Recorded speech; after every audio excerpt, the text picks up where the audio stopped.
Hi everybody. Today's session is about writing drill for grades 1 to 2 groups, mainly groups that are smaller in size. So we're talking 30 or less wins. Every year I kind of get some requests to write these smaller shows.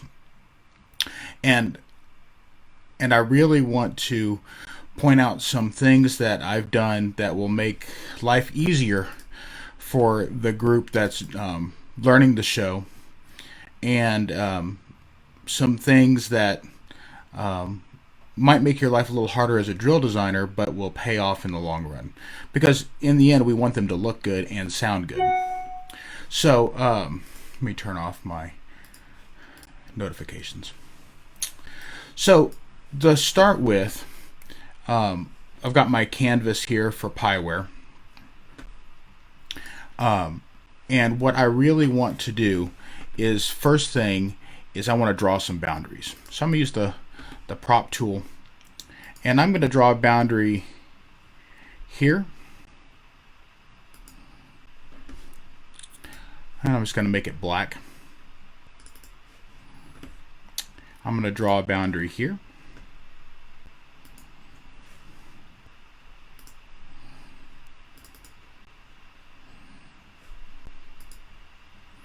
And I'm going to draw another boundary here.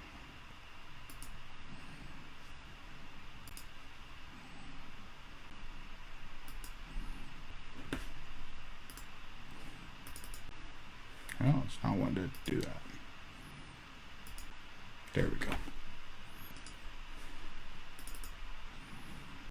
Okay. So what this helps me with is that I want to stay in between the 30s and the front hash as much as possible when writing for a group of 30 performers or less. The other thing I do is I kind of zoom in, and so that I'm not tempted to really go beyond that area. So this gives us plenty of room: 10, 20, 30, 40, 50, 60, 70. I'm sorry, 5, 10, 15, 20, 25, 30, 35, 40 yards of performance space. The next thing I want to encourage you to do is write on the grid. Now you see, I don't know if you can see here in this video, there's one-step increments. Stay within two-step increments. When you're writing a block, stay within on and 4 off as much as possible. For these grade 1 and 2 groups, finding 2 off is a real hard thing to do. So if I'm going to draw a block here, I'm just going to use the line tool. It's a little bit easier. I'm going to use 4-step spacing. Copy and paste. So I've got 10 performers there. And you can see from the grid, from the sky view here, that's a whole lot cleaner to look. Now, some people would say, well, let's put them in windows. And that is helpful to an extent for sound, but a lot of bands have a hard time finding that 2 off. So let's just keep it to on and 4 for a level 1 to 2 show. If we're going level 3, yeah, I think we go ahead and find 2 off. For writing curves, like if I'm going to take this and morph it into a curve,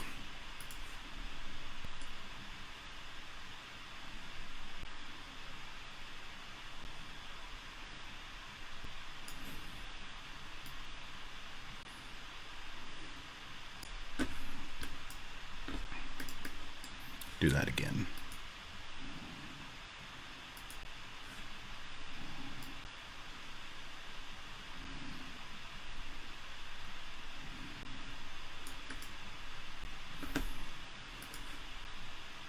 Try to make the endpoints on the line. Try to make the endpoints on the line, and try to make it so that each half of the arc splits a yard line. So if you have even number of performers, it's a little bit easier. If you're having an odd number of performers, that's a little bit more difficult, but you can use some of these tools up here, the alignment tools, to help with that. So now we got a line that's easier to dress, and the dress points are easier to find. So the center of the arc is right here, in halfway in between the two endpoints, and there's nobody right there. If somebody is moving into a block backwards, so let's say we've got this arc form, and we want to move it into a block backwards. We want to make sure that the front people are taking smaller steps than the people in the back. So what we don't want to do is split this line in half and have the people in back taking huge backward steps and the people in front taking small backward steps. Well, and ideally what we would want to do is have the people in front taking a little bit bigger steps and the people in back taking smaller steps so that they can find that. And then having alignment either on or halfway in between. If they're moving backwards, it'd be a whole lot easier for them to find the line than it is for them to find a halfway in between, just depending on the ability level of the group. In general, you want to limit your step sizes. I would recommend not going greater than a 6 to 5, and that would be for individuals in your larger step sizes for a single move. So if these people here are going to be moving over here, let's say,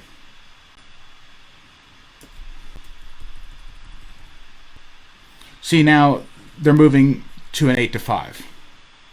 Is the biggest step size. What you don't want to do is keep moving all the way over here, and then we've got a 5.3 to 5. We want them to be able to perform really well. So try to limit your step sizes, but try to keep an average of 8 to 5 as often as possible. The way you can do this, if you're unsure, if you're not having as much experience writing drill and just seeing it, is you can highlight individual performers and then see what their max step size is. And see here, we're still having an 8 to 5 step size as the largest step size. So we're about 8 to 5 all the way around. And that will give a little bit more comfortable performance to the students, because a lot of them spend a lot of time in 8 to 5 fundamentals block, and that's where they're most comfortable. Guard. Well, we'll talk about guard last. Tubas. So let's say we've got 10 winds. None of these are tubas. We've got our drum line in the back.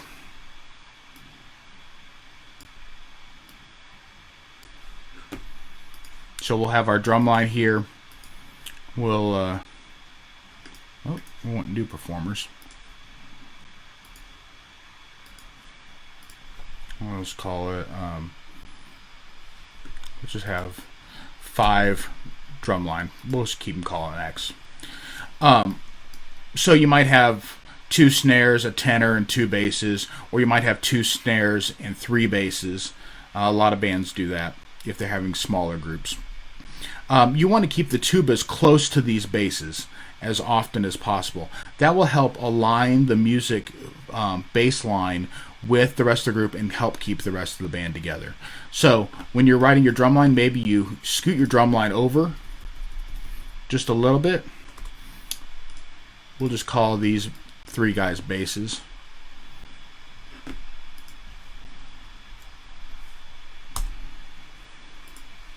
And then maybe we have 2 tubas. We'll call those guys U's. And so they're really close to do that. Now, don't be tempted on this to do 2 steps off. Okay? Go ahead and center them at a 4-step. Even if you only have 1 tuba, try not to do this 2-step off stuff, because that's even harder to find, especially for an opening set. Now, you want to limit the number of 90-degree slides that a band is going to have. So we've got our sets here.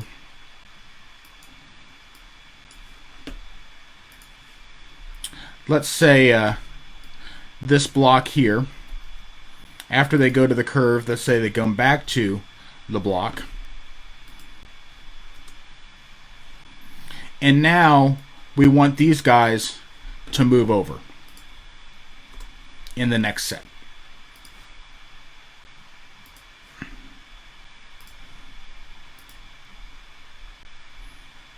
See who all is with us here. Okay. So instead of having them just move over 16 counts at an 8 to 5 step, which a lot of people go, hey, that's real easy, they can move over. And you notice that they're going to the left. Going to the left is a whole lot easier than going to the right from stationary because of the left foot lead that most bands use. Have them come down 4 to 8 steps. Now, we started them pretty close to the sideline, so I hate riding on the sideline, but for this example, you can kind of see what's going on. They're taking a little bit bigger than an 8 to 5 step, but as they traverse across, you'll notice that every 2 counts, they line up on a dot. Okay, so they're still moving across the field like they're doing an 8 to 5, but they're coming forward, which is going to help their alignment and help them perform a whole lot easier. Next thing, curving follow the leaders are okay. All right, so let's say we start here, and then escape here. And I'm going to turn this into a curve.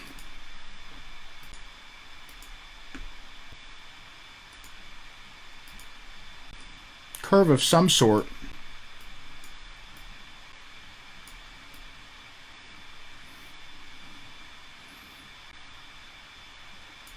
We'll just call it this. You notice that they're moving forward into the curve. They're not moving backward into the curve. Now, it would be just fine for us to do a follow the leader after this move.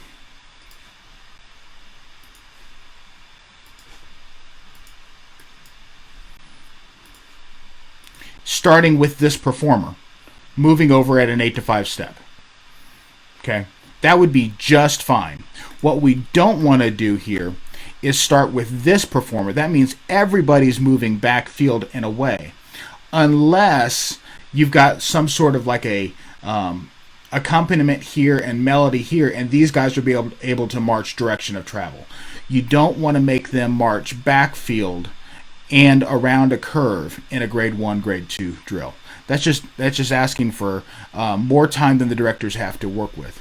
That's another real good thing to think about, is a lot of these small schools either do all of their teaching during the school day, or they have maybe one rehearsal each week to put this together. So you want to make this as achievable as possible and let the music shine. Stage the melody so that they're stationary whenever possible.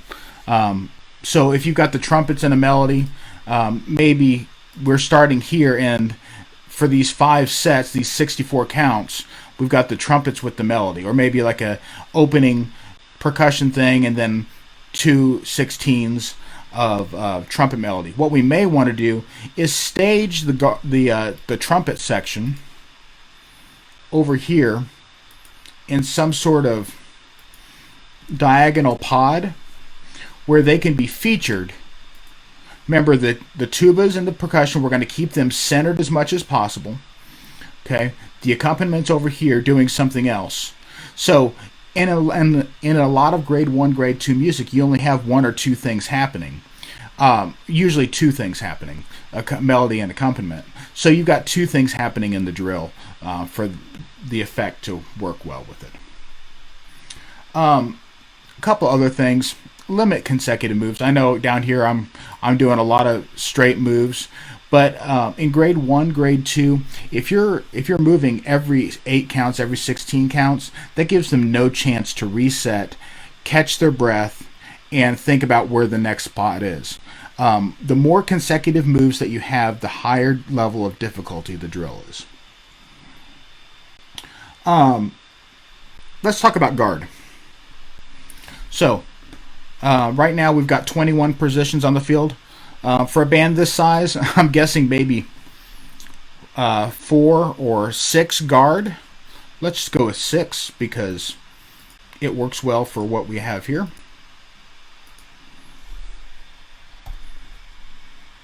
I like coloring my guard red. It just helps things look that way. So if you look at it, they're here in the visibility of the picture. Okay, we're utilizing space. We've got 4 steps front to back. We've got room for them to work. Uh-oh, we can't keep them there. So maybe for the first little bit here, move these guys back. And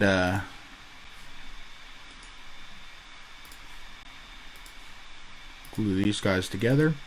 And maybe we want to, during the first opening 16 counts, get ready to highlight these trumpets. And we want the guard to highlight them. So I'm going to make a circle around the guard. Oh, we got some big steps here. We can't do that. So what can we do?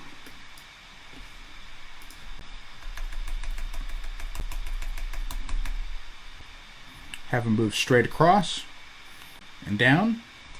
And then from there, draw the circle.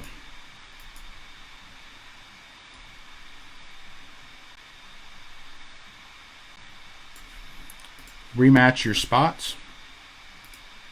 Oops.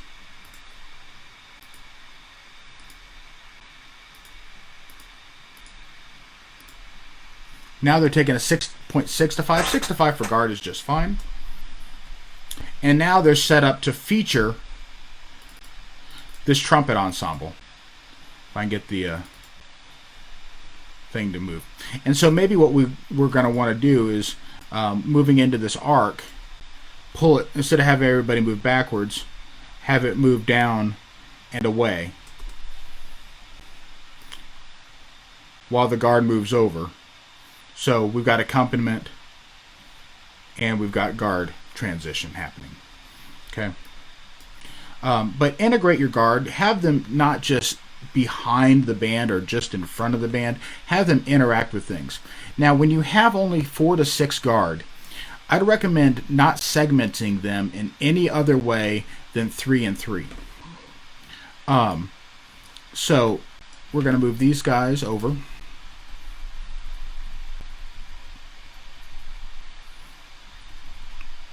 Okay, then we're going to move down. We want to keep them at an 8 to 5. But we don't want to get them too far away from the melody. So maybe they're taking smaller steps. And then from here, to highlight what's going on in the trumpets, maybe the first set, they're stationary. And then the second set, you have these guys move over at an 8 to 5. And then these guys curve around to kind of give the illusion of moving around the trumpet solos. And then bringing it back to the next melodic feature that will probably be over here with somebody else. Now we got a little bit of a space problem here with the curve. Okay, so we might redesign that. The last thing I'm going to talk about, well, 2 things. Number 1 is Windows. We kind of alluded to this a little bit earlier. If you're going to use Windows, use it with the guard 2 off or those kind of things. Try not to have the band at 2 off in a grade 1, grade 2 drill, especially not 1 off. If you're going to put something, put it on or halfway in between for a grade 1, grade 2 drill. The last thing is use arrangements that are attainable and voiced for smaller groups. I've seen lots of groups use some of these big name designers for their arrangements, and that's great. They write great stuff, but it's really hard to get all the complexities when everybody has a different part and you only have 14 winds. get something that's written for groups that are smaller, where you have some 2D block scoring, chunks of things with certain sections playing, and then the rest of the band giving accompaniment features. The other thing is, a lot of smaller bands go, I just don't have the money to spend on music that's custom arranged. Well, and then they spend their $55-$60 a piece and get Hal Leonard stuff. Hal Leonard stuff is great for certain things, but a lot of times trumpets are playing the entire time. Now, some of their more modern arrangements, stuff like Matt Conaway's writing, it's a little bit harder, but at least the trumpets are getting breaks now. But I would recommend looking at music by like Luke McMillan, Eric Rath, some of their grade 1, grade 2 stuff, Barry Hurt, that's designed for groups that are smaller in nature, so that you can be featured. And here's the thing. I know that I'm a drill designer and I want to write drill for a lot of different groups. But you can save money by following some of these instructions and writing your own drill and then using that money to get better music. Because in essence, here's the thing. We're marching bands. It's not all about the visual. If you don't play good, you're not going to look good. That's just the long and the short of it. So find something that you can sound really good on. If anybody has any questions about any of this stuff or writing for grade 1, grade 2 groups, I'd be glad to answer those or do follow-up videos in the future to talk about some tricks that I've used to help smaller school groups.